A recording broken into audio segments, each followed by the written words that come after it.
Hello future scientist, welcome to विद्याइस्ट। मैं Pawan sir आपके साथ जुड़ा हूँ। आज हम गए थे आईआईटी एग्जाम सेंटर पे, जो कि Hadapsar Pune TC science centre में था। काफी बच्चों से डिस्कशन करने के बाद, पेरेंट्स से डिस्कशन करने के बाद और विद्याइस्ट ने पूरा एनालिसिस करने के बाद आज हम पहुंचे हैं इस पे कि आपका जो कट ऑफ क्या रहने वाला है और पेपर का डिफिकल्टी लेवल कैसा था। देखिए, तो ध्यान से सुनो। तो जो इजी क्वेश्चन थे, इजी क्वेश्चन क्या थे आपका, 40 to 50% इजी क्वेश्चन आया था आपके एग्जाम के अंदर।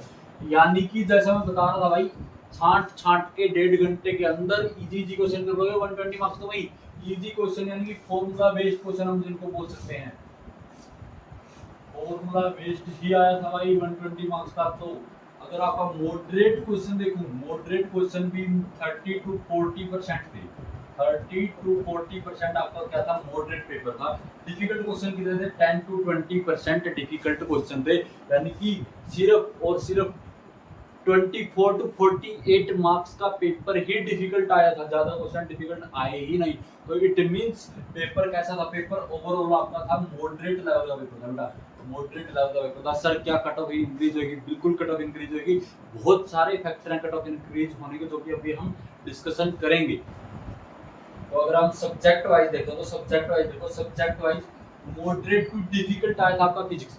फिजिक्स की अगर मैं बात करूं तो यानी कि जो क्वेश्चंस थे वो थोड़े से लेंथी थे और आपको कंसेप्ट लगाना पड़ता था। यानी कंसेप्चुअल क्वेश्चन थे, बहुत ज्यादा हार्ड कुछ पेपर नहीं था बेटा, कंसेप्चुअल क्वेश्चन थे। Chemistry easy to moderate, inorganic जो बताया था वही आया, कोऑर्डिनेशन से जहां से बताया था आपको केमिकल बॉन्डिंग, डीएनए ब्लॉक, वहीं से क्वेश्चन बन रहे थे बेटा। केमिस्ट्री आपका इजी टू मॉडरेट माना जाएगा, जितने बच्चों ने बताया कि सर डुएबल थी, अटेम्प्ट करके आए अच्छा खासा। Biology easy to moderate but most applicative, यानी कि मैथ्स वाले बच्चों को थोड़ा वो मॉडरेट टू डिफिकल्ट रहा, बट बायो वाले बच्चों के लिए easy to moderate. Applicative biology पूछी जा रही है दोनों में, नेस्ट और आईआईटी। और आप एक्सपेक्ट भी कर सकते हैं, अगर आप एक रिसर्च इंस्टीट्यूट में जा रहे हैं तो आपको एप्लीकेशन बेस्ड क्वेश्चन करने ही पड़ेंगे। मैथ्स आपका moderate to difficult but doable था, यानी कि क्वेश्चन थोड़े से लेंथी थे, बट ऐसा कोई क्वेश्चन नहीं था कि बहुत ज्यादा डिफिकल्ट हो कि आप कर ही नहीं पा रहे हो, ऐसा कहीं कुछ भी नहीं था। देखो अब जो आपके इफेक्ट्स हैं, आपके कट ऑफ के ऊपर जो इफेक्ट्स पड़ेंगे वो क्या कर रहे हैं, रीनीट। सर रीनीट कैसे कर रहा है, ध्यान से सुनो। काफी बच्चों से पूछने के बाद पता चला, पेरेंट्स से पूछने के बाद पता चला उनको उम्मीद ही नहीं है, एनटीए से उनको कोई उम्मीद नहीं है। वो बोल रहे 3 साल से कभी भी धांधली कर रहा है। तो उन्होंने आईआईटी और नेस्ट को काफी सीरियसली दिया है कि उससे तो कोई उनको उम्मीद नहीं है। आईआईटी नेस्ट में जो सीरियस कैंडिडेट्स हैं उनकी संख्या बढ़ गई है। ऊपर से जो आपकी पॉपुलैरिटी इंक्रीज हुई, यानी कि नंबर ऑफ स्टूडेंट्स भी इंक्रीज हुए।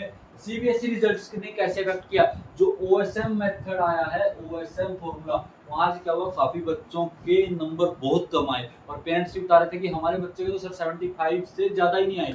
इट मीन्स वो जोसा की काउंसलिंग के लिए तो एप्लीकेबल ही नहीं है।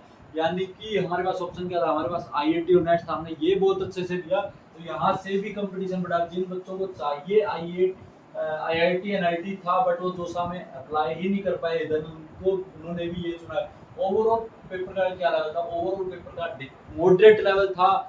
इट मींस आपका पेपर सिमिलर ही था पिछले सालों जैसा, बट इन सब फैक्टरों की वजह से आपकी कट ऑफ क्या होने वाली है, कट ऑफ आपकी इंक्रीज होने वाली है। सर आप एक बात तो बता दो, कट ऑफ का आप बोल रहे हो इंक्रीज होने वाली, बट नंबर ऑफ इंस्टीट्यूट्स भी तो बढ़े हैं, वहां से भी तो सीटें इंक्रीज हुई हैं, तो थोड़ा तो डाउन जाना चाहिए था बेटा। जितना कंपटीशन बढ़ा है, जितना रीनीट का इफेक्ट पड़ा, जितना आपका सीबीएसई का इफेक्ट पड़ा, उतनी सीटें इंक्रीज नहीं हुई हैं। तो यानी कि वो फैक्टर भी कंसीडर करके ही हम बता रहे हैं आपकी कट ऑफ वगैरह। ध्यान से कट ऑफ देखिए, अगर आप जनरल कैटेगरी से हैं आपको 120 प्लस, यानी कि 120 प्लस -5 मार्क्स आपको लाने पड़ेंगे। ओबीसी एनसीआर कैटेगरी से तो 100 प्लस -5, सॉरी 110 प्लस -5। अगर आप ईडब्ल्यूएस से 110 प्लस -5 आपको लाने पड़ेंगे। एससी कैटेगरी से हैं देन आपको 95 टू 100 मार्क्स लाने पड़ेंगे। एसटी कैटेगरी से हैं 85 टू 90 मार्क्स लाने पड़ेंगे। कश्मीरी माइग्रेंट 65 टू 75 मार्क्स लाने पड़ेंगे। और यहाँ पे आप ±5 का मार्जिन लेके चल सकते हैं बेटा।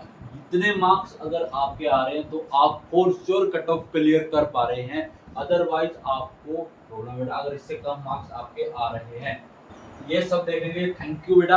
अगर आपको चाहिए काउंसलिंग सपोर्ट तो आप इस नंबर पे कांटेक्ट कर सकते हैं।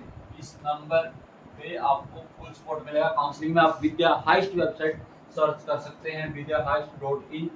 वहाँ पे भी आप काउंसलिंग सपोर्ट ले सकते हैं। हमारे मेंटर के साथ 1-to-1 कॉल आप बुक कर सकते हैं। हमारे मेंटर आपके साथ जुड़ेंगे और कोई भी डाउट आए काउंसलिंग रिलेटेड, कुछ भी रिलेटेड, आप विद्याश कम्युनिटी में पूछ सकते हैं। सर कम्युनिटी ज्वाइन कैसे करना है, डिस्क्रिप्शन में टेलीग्राम और व्हाट्सएप दोनों कम्युनिटी का लिंक दिया, आपको जस्ट डिस्क्रिप्शन में जाके उनको ज्वाइन करना है। All the best for further updates.